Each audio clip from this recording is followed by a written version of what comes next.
De retour, Naradio sur la foire exposition de La Rochelle cet après-midi, on le rappelle, en direct de 16h à 19h tous les jours jusqu'à demain. Et puis sur la foire exposition, plus longtemps encore, jusqu'à dimanche. Nous avons bien sûr de la musique pour vous, mais aussi des invités. Et nous recevons Alain Georgeon. Bonjour Alain. Bonjour. Alors vous êtes président Alain du comité de La Rochelle, enfin du département 17. Vous êtes responsable du para-karaté. Alors qu'est-ce que le para-karaté? Expliquez-nous. Alors le para-karaté en fait c'est le karaté handicapé. Donc on a tout type de handicap, fauteuil, handicap mental, malvoyant et non-voyant principalement. Donc je suis chargé d'organiser le para-karaté en France et notamment les championnats, parce que nous avons un championnat de France et on a un championnat d'Europe et un championnat du monde où je vais aller à Madrid au mois de novembre et j'ai 4 compétiteurs qui vont participer au championnat du monde.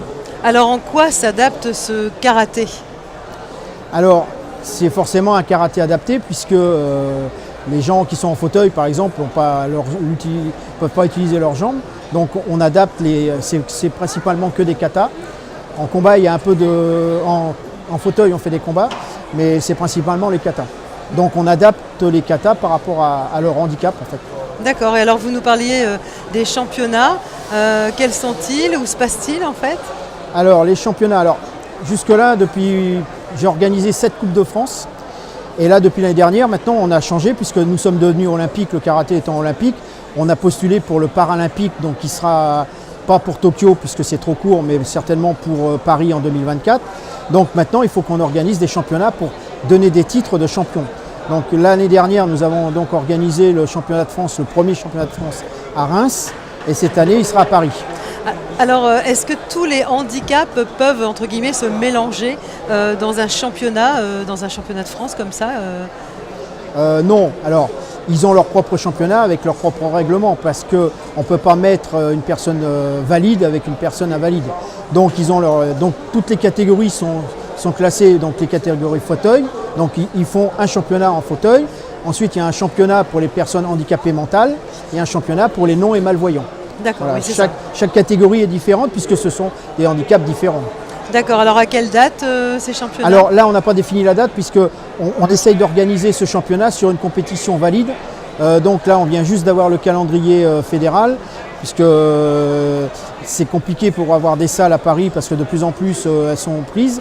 Donc là, je vais avoir la date d'ici quelques jours. Je vais à Montpellier ce week-end justement où on a la réunion des présidents et la date sera décidée, mais je pense que ça sera aux alentours de mai-juin l'année prochaine. Et depuis quand existent les Jeux para-karaté Alors, nous on a commencé les Coupes de France il y a une dizaine d'années. Les clubs il faut d'abord que les clubs accueillent des personnes handicapées. Donc on a des clubs qui accueillent des personnes handicapées depuis une quinzaine d'années. Après on a structuré, on a fait des petites compétitions. Après on a fait une Coupe de France, maintenant on fait un championnat. Et puis ça se met en place petit à petit parce que quand on parle de handicap c'est toujours un peu long parce que faut déjà que les clubs puissent accepter l'idée de recevoir des personnes handicapées parce qu'ils ne savent jamais comment leur faire du karaté. Quelqu'un en fauteuil, c'est compliqué. Oui, voilà. c'est sûr. Et une personne handicapée mentale, c'est encore plus compliqué. Alors il y a des structures, des salles particulières Non, ils viennent dans les dojos. Alors pas forcément en même temps que les personnes valides. On a plutôt des créneaux différents. Mais notamment parce que moi dans mon club par exemple j'ai une section karaté mental, enfin handicapé mental, mentaux, et ils viennent sur des créneaux entre midi et 2 parce que pour eux c'est plus facile, mais il n'y a que eux, il n'y a pas d'autres personnes. Voilà. D'accord. Ça a dû être un soulagement quand ces structures se sont créées pour les handicapés eux-mêmes et puis pour leurs familles, leurs amis aussi, de pouvoir aussi pratiquer un sport comme tout le monde finalement. C'est ça, en fait, il y a des lois qui existent, la loi qui justement donne l'accès aux personnes handicapées à toute discipline.